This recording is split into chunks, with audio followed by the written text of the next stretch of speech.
Hi, everybody, and welcome to this segment where we are going to discuss the multiple linear regression framework and how to write the model in matrix and vectorized form.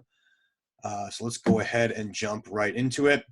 We're going to go ahead and consider the standard multiple linear regression framework where we have our y variable on the left-hand side, yi here is the actual output value from the data associated with observation I, which is indexed from 1 to capital N observations.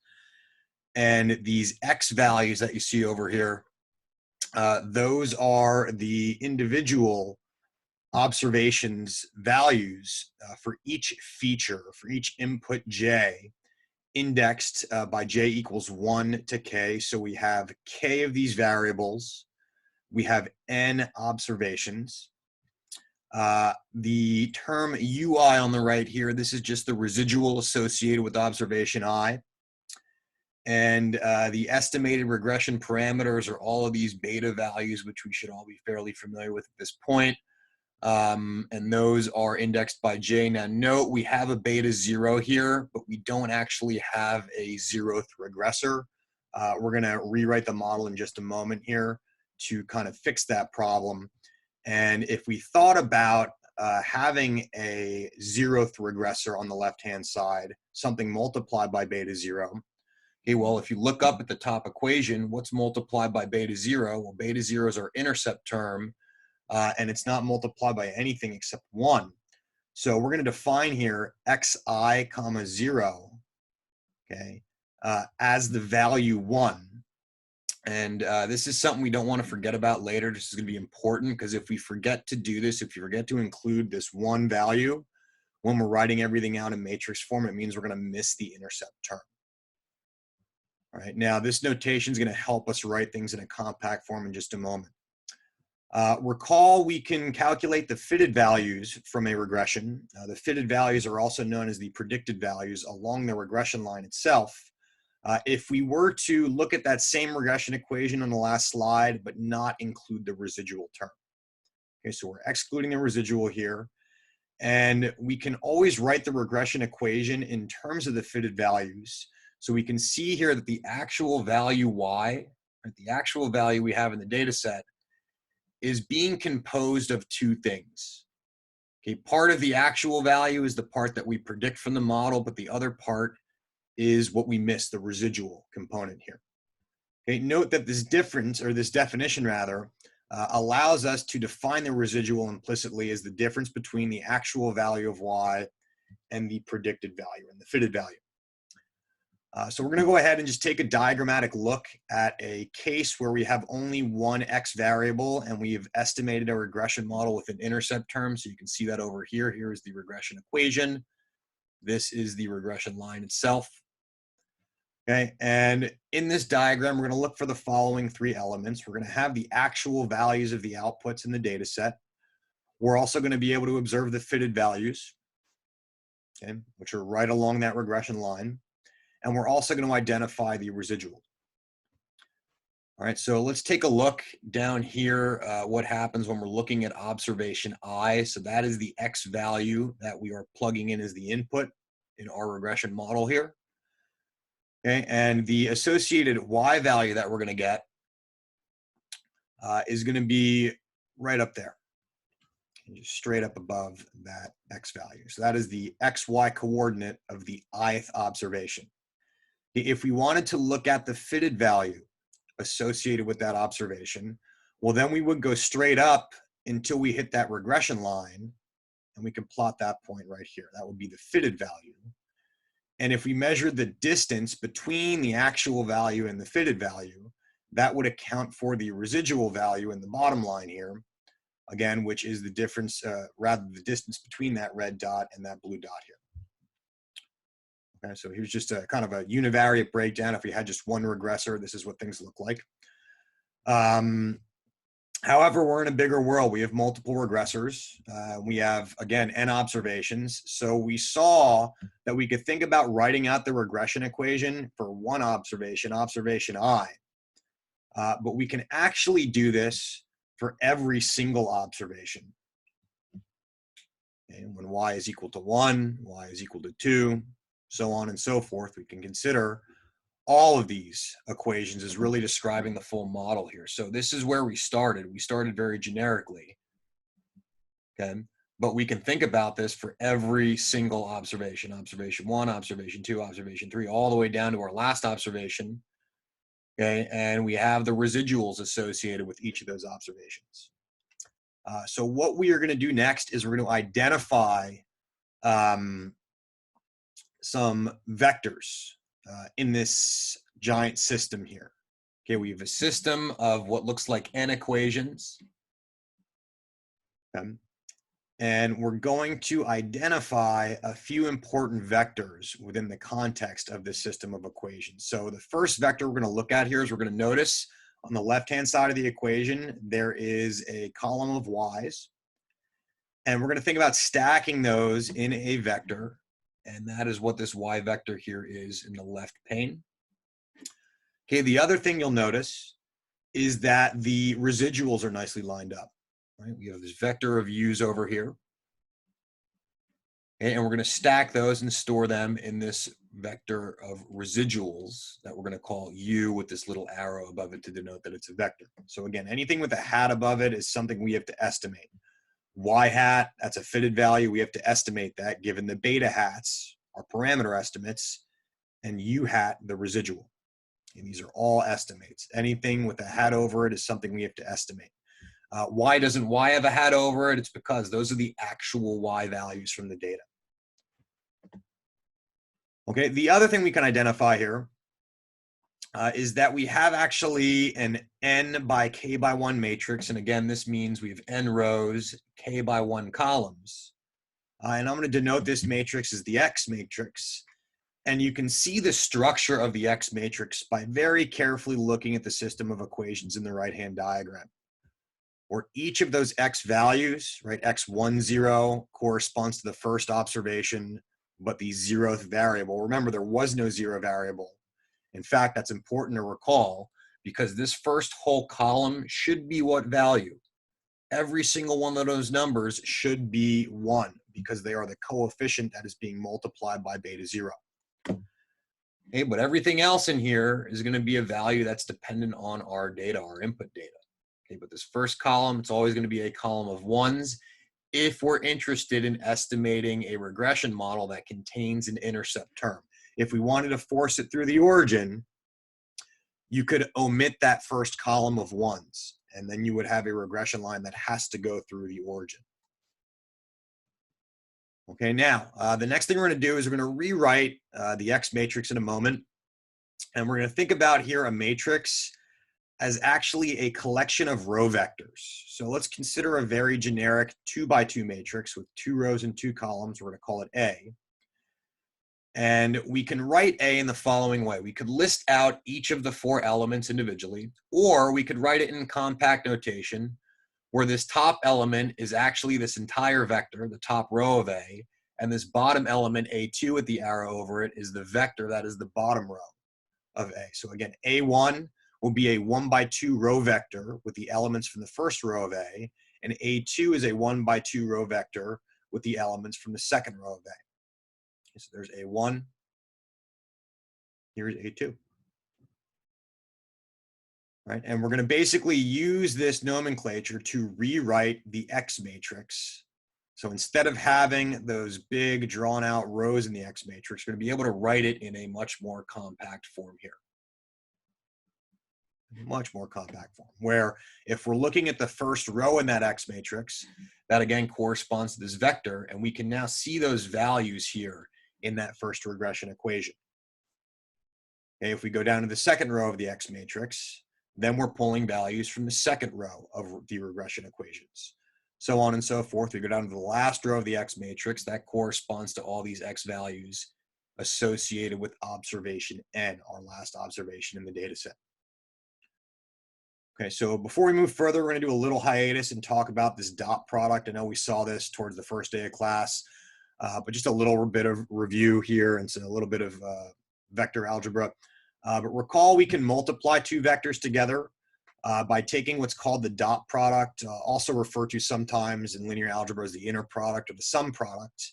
And if we take the dot product of A and B, all that requires we do is we multiply each element of A and B together. So I take A1 times B1, that's here, and then we sum across all the elements multiplied together. So this is referred to as the sum product.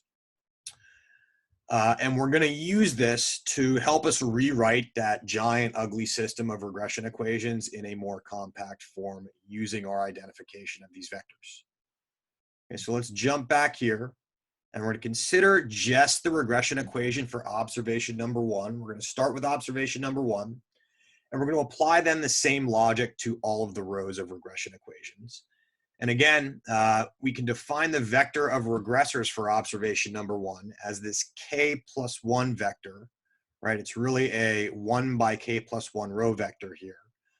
And similarly, we can define the beta vector, right, as the vector of all of these coefficients that we have to estimate. So notice if you look carefully up here at the structure of the regression equation, it looks like we're taking the product of each of these elements, beta 0 times x1 0, beta 1 times x1 1, beta 2 times x1 2, so on and so forth, and we're summing them. We're taking a sum product, which means we could write the regression equation for the first observation here in terms of vectors, in terms of this sum product. Okay, similarly, once we've done that for the first row, there's nothing to prevent us from doing that for every single row of observation. So here's what we had done for row 1, but now we've done the same thing for row 2, for row I, all the way down to our last observation.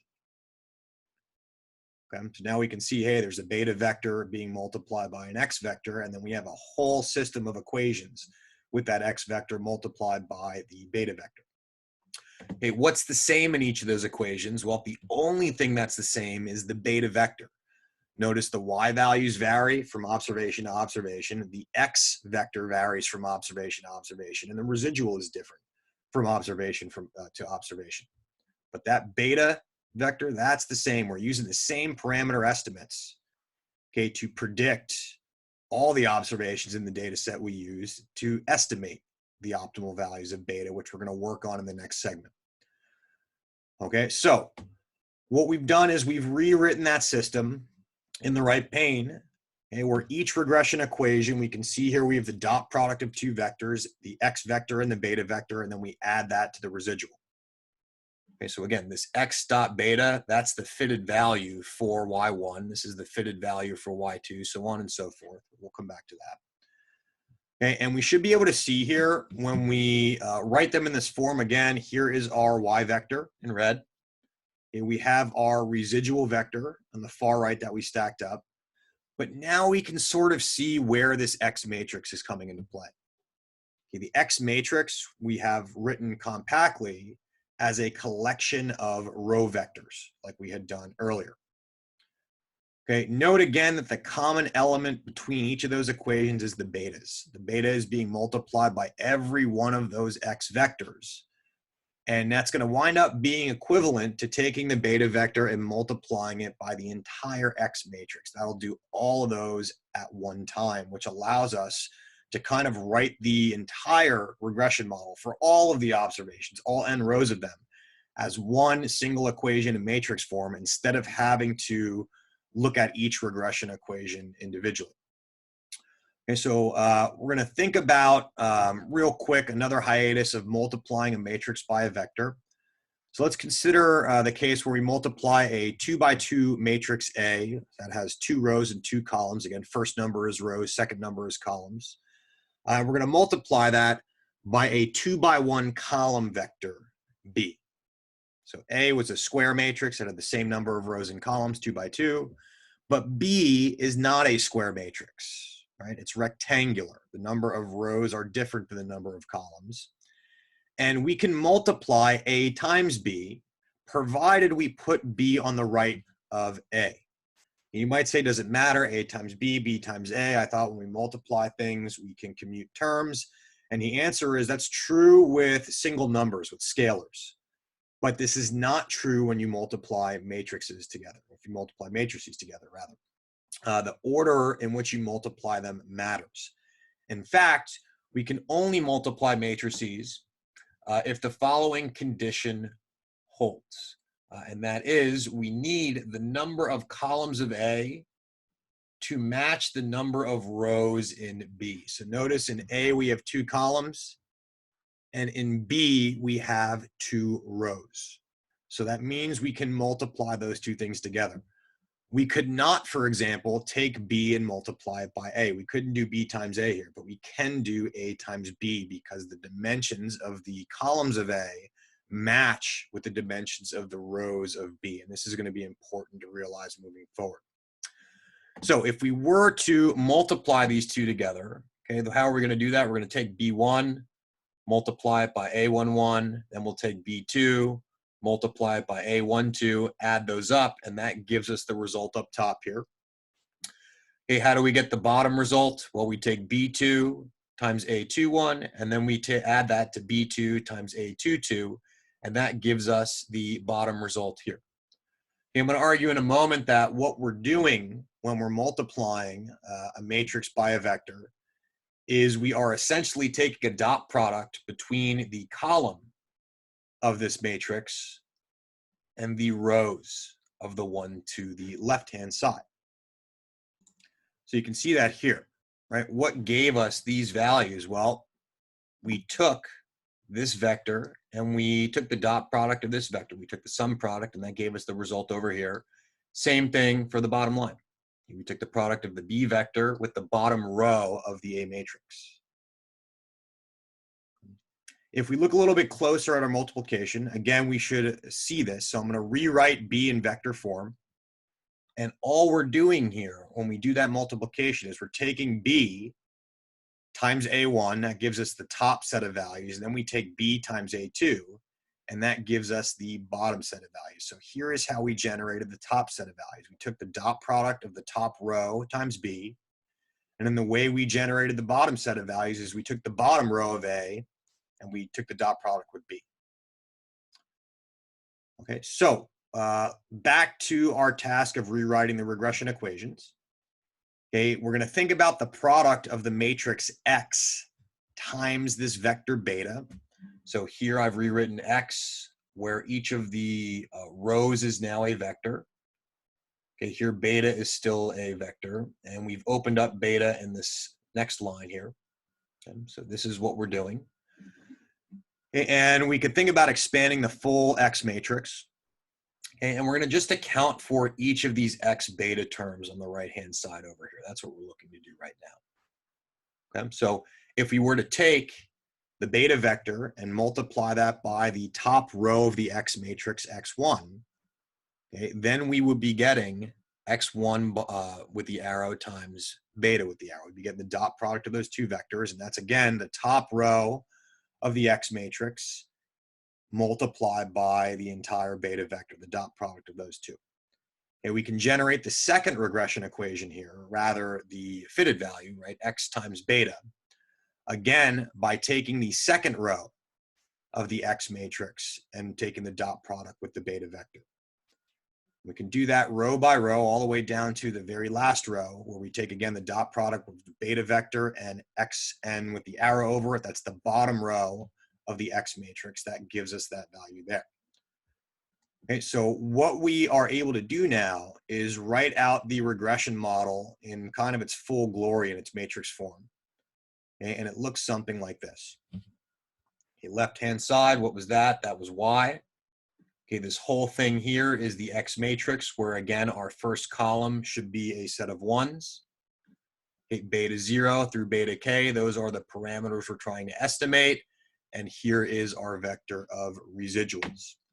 Okay, we can also write this a little bit more compactly, okay, in just one equation without having to look at all that information that is on the inside. Okay, so again, if I want that first regression equation for y1, we're doing that to get y1 by taking the dot product of this row with this beta column and then adding u1. That will give us the regression equation for the first observation. If we wanted the regression equation for the second observation for y2, again, we're going to take the dot product of the second column of X with the betas and then add u2. so on and so forth. Right? So that is a quick introduction on how to write the multiple linear regression model in the matrix or in this vectorized form. In the next segment, we're going to talk about how to solve the ordinary least squares problem, the problem of OLS, by deriving something known as the one-step learning pseudo-inverse solution to the problem of trying to estimate these optimal parameter values, the betas that minimize the sum of square residuals. So stay tuned, and we'll see you soon.